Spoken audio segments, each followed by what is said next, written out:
क्या कभी आपके साथ ऐसा हुआ है कि बिना किसी कारण आपके मन में नमः शिवाय गूंजने लगा हो?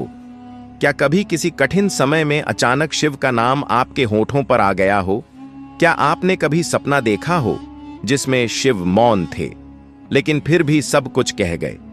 क्या कभी जीवन में ऐसे संयोग बने हो जिन्हें आप सिर्फ इत्तेफाक कहकर टाल नहीं पाए हो? और सबसे बड़ा प्रश्न, क्या भगवान शिव वास्तव में अपने भक्तों से बात करते हैं? शिव शब्दों के देवता नहीं है, शिव आवाज नहीं है, शिव संकेत है, शिव अनुभूति है, शिव वह मौन है जिसमें पूरा ब्रह्मांड बोलता है। इस वीडियो को अंत तक जरूर सुनना, क्योंकि जो ऊर्जा अंत में तुम्हें मिलेगी वह तुम्हारे जीवन का रुख बदल देगी।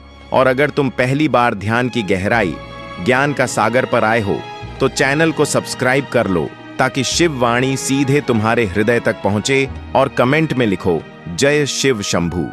शास्त्रों में कहा गया है, शिव भक्त से कभी सीधे शब्दों में बात नहीं करते, क्योंकि जो सुन सकता है उसे शब्दों की आवश्यकता नहीं होती। यह शिव वाणी उन लोगों के लिए है जिन्होंने कभी ना कभी भीतर से यह महसूस किया है कि कोई उन्हें देख रहा है, कोई उन्हें दिशा दे रहा है, कोई उन्हें संभाल रहा है। शिव अपने भक्त को पुकारते नहीं, शिव अपने भक्त को जगाते हैं।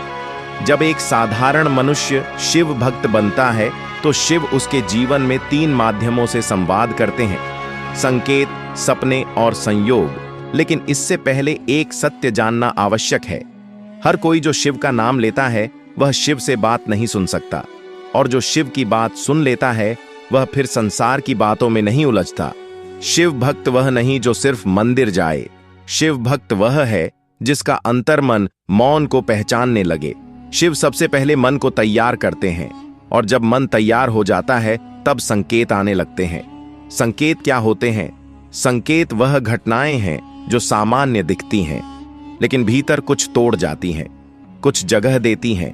जैसे बार बार शिव का नाम दिखना, हर जगह त्रिशूल का चिन्ह दिख जाना, अचानक किसी की वाणी से शिव से जुड़ा वाक्य सुन लेना, या बिना कारण शिव मंदिर की ओर खींच जाना।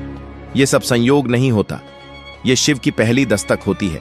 शिव भक्त के जीवन में जब संकेत आते हैं तो जीवन रुकता नहीं, बल्कि धीमा हो जाता है। शिव कहते हैं, भागो मत। देखो, जब कोई व्यक्ति शिव की ओर बढ़ने लगता है तो सबसे पहले उसका अहंकार टूटता है, और अहंकार टूटते ही संकेत स्पष्ट होने लगते हैं। कई बार भक्त पूछता है, मैं कैसे जानूं कि यह शिव का संकेत है या मेरा भ्रम? उत्तर बहुत सरल है। जो भ्रम होता है वह आपको बेचैन करता है, जो शिव का संकेत होता है वह आपको शांत करता है। यदि किसी घटना के बाद आपका मन स्थिर हो जाए, भय कम हो जाए और भीतर से सब ठीक होगा की अनुभूति आए, तो समझ लीजिए शिव ने बात की है। शिव कभी डर नहीं देते, शिव कभी जल्दबाजी नहीं कराते, शिव कभी आदेश नहीं देते, शिव सिर्फ दिशा दिखाते हैं। शिव का पहला संवाद हमेशा संकेतों के माध्यम से होता है, क्योंकि संकेत देखने के लिए मन को सजग होना पड़ता है, और यही सजगता भक्त को भीतर से बदल देती है। अब आते हैं सपनों पर। सपने शिव का दूसरा द्वार है, पर ध्यान रखिए, हर सपना शिव से नहीं आता। लेकिन जब शिव सपनों में आते हैं तो वह सपना कभी भूलता नहीं। शिव के सपने रंगीन नहीं होते, वे गहरे होते हैं। शिव सपने में बोलते नहीं, वे स्थिति दिखाते हैं। कभी आप खुद को किसी पहाड़ पर अकेला खड़ा देखते हैं, कभी आप किसी गुफा में बैठे होते हैं, कभी आप किसी जलधारा के पास मौन होते हैं, कभी बस एक प्रकाश दिखाई देता है। यह सब मन की कल्पना नहीं है। यदि सपना देखने के बाद आपके भीतर कुछ बदल जाए, यदि सपना देखने के बाद आपके विचार शांत हो जाएं, यदि सपना देखने के बाद आपका डर कम हो जाए, यदि सपना देखने के बाद आपको जीवन का बोझ हल्का लगे, तो समझिए शिव ने आपको स्पर्श किया है। शिव सपनों में भविष्य नहीं बताते, शिव सपनों में भय नहीं दिखाते, शिव सपनों में चेतावनी देते हैं, लेकिन डराकर नहीं। जगाकर शिव का सपना मन को नहीं, आत्मा को छूता है, और इसीलिए सपना समाप्त होने के बाद भी उसकी अनुभूति बनी रहती है। कई शिव भक्त बताते हैं कि सपने में उन्होंने शिव को देखा, लेकिन शिव का चेहरा स्पष्ट नहीं था। यह बहुत बड़ा संकेत है। शिव का चेहरा आकार में नहीं बंधता, शिव का चेहरा अनुभूति में प्रकट होता है। यदि सपने में आपने शांति महसूस की तो वही शिव का दर्शन है। अब आते हैं तीसरे माध्यम पर, संयोग। संयोग शिव का सबसे गहरा संवाद है। संयोग तब होते हैं जब भक्त प्रश्न नहीं पूछता, फिर भी उत्तर मिल जाता है। जैसे आप किसी निर्णय में उलझे हैं और अचानक किसी की बात आपके प्रश्न का उत्तर बन जाती है, या आप किसी मार्ग पर जाने से डर रहे हैं और अचानक कोई घटना आपको रोक देती है, या आप किसी व्यक्ति से दूर जाना चाहते हैं और परिस्थितियां आपको अलग कर देती हैं। यह सब संयोग नहीं है। शिव कहते हैं, मैं तुम्हें खींचता नहीं, मैं रास्ता बदल देता हूं।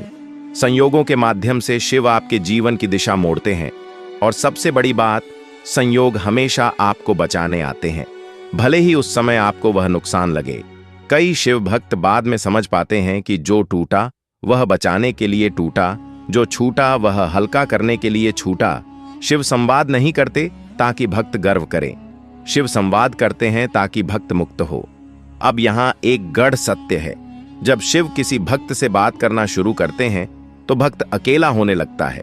भीड़ कम हो जाती है, शब्द कम हो जाते हैं, इच्छाएं धीमी हो जाती हैं और मौन बढ़ने लगता है। यह कोई दंड ना यह है, यह दीक्षा है। शिव की भाषा मौन की भाषा है। जो मौन में सहज हो जाए वही शिव की बात सुन सकता है। यदि आपके जीवन में अचानक अकेलापन बढ़ा है, भीतर की आवाज तेज हुई है और बाहरी शोर से दूरी बनी है, तो डरिए मत, शिव पास आ रहे हैं।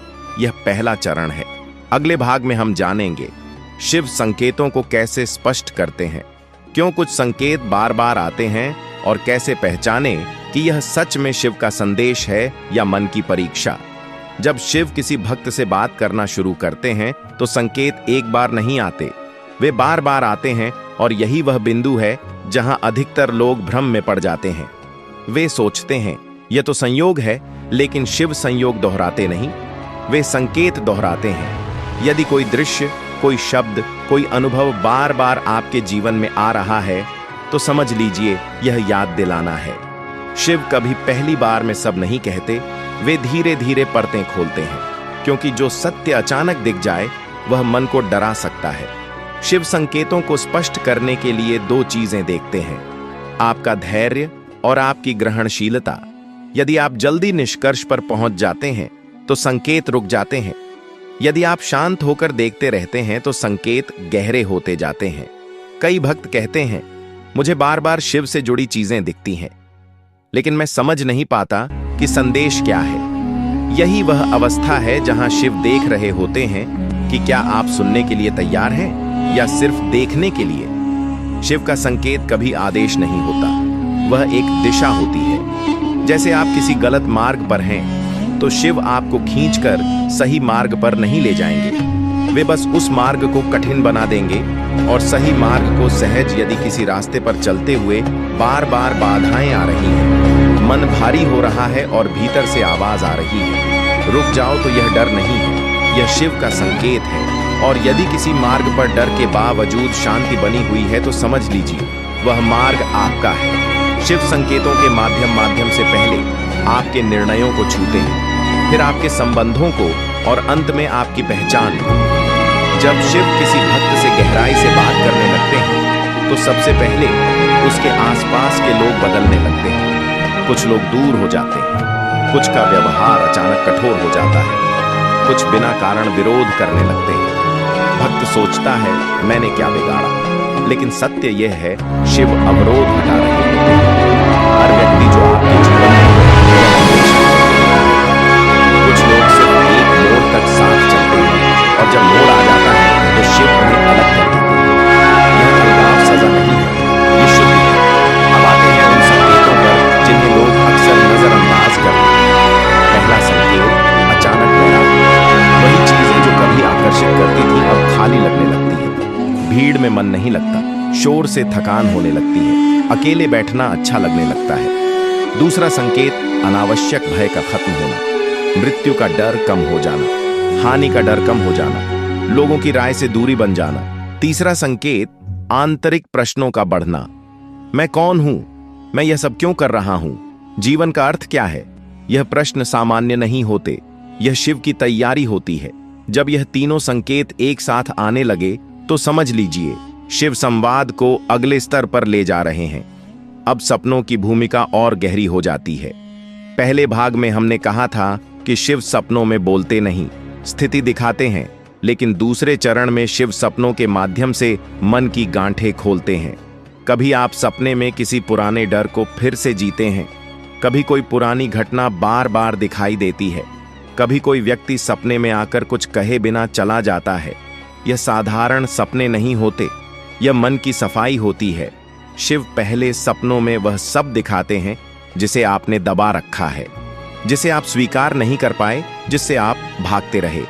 जब तक मन हल्का नहीं होता, शिव की आवाज स्पष्ट नहीं होती। इसलिए कई भक्त कहते हैं सपनों के बाद मन अजीब सा हो जाता है। वह अजीबपन दरअसल शुद्धि है। अब यहां एक महत्वपूर्ण सत्य समझिए, यदि सपनों के बाद आप भयभीत हो, घबराए हो या अत्यधिक विचलित हो, तो वह शिव नहीं है, वह मन का बोझ है।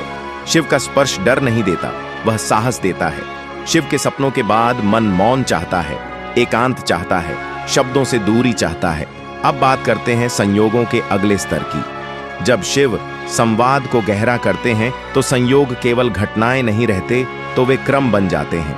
एक घटना दूसरी को जन्म देती है, एक निर्णय दूसरे को, और अचानक आप पाते हैं कि आप उस जगह खड़े हैं जहां आपने कभी सोचा भी नहीं था। यह शिव की योजना होती है। शिव पहले रास्ता बनाते हैं, फिर आपको उस पर चलने देते हैं और आपको पता भी नहीं चलता कि आप कैसे वहां पहुंच गए। कई बार भक्त पीछे मुड़कर देखता है और कहता है, अगर वह घटना ना होती तो मैं यहां ना होता। यही शिव का संवाद है। अब एक और संकेत आता है जो बहुत सूक्ष्म है, शब्दों से अरुच है। जो व्यक्ति पहले बहुत बोलता था वह अचानक कम बोलने लगता है, बहस से दूरी बनाने लगता है, अपनी बात मन में रखने लगता है। यह कमजोरी नहीं है, यह आंतरिक स्थिरता का संकेत है। शिव के भक्त को समझाने की आवश्यकता नहीं होती, वह जानता है वाणी ने आज तुम्हारे मन और आत्मा को छुआ है, तो इसे अंत तक सुनने के लिए धन्यवाद। साधक, अगर तुम शिव ऊर्जा से और गहराई से जुड़े रहना चाहते हो तो हमारे YouTube मेंबरशिप से जुड़ो। वहां तुम्हें मिलेगा विशेष ध्यान, शिव मार्गदर्शन और केवल सदस्यों के लिए शिव ऊर्जा का निजी संरक्षण। महादेव का आशीर्वाद हमेशा तुम्हारे साथ है।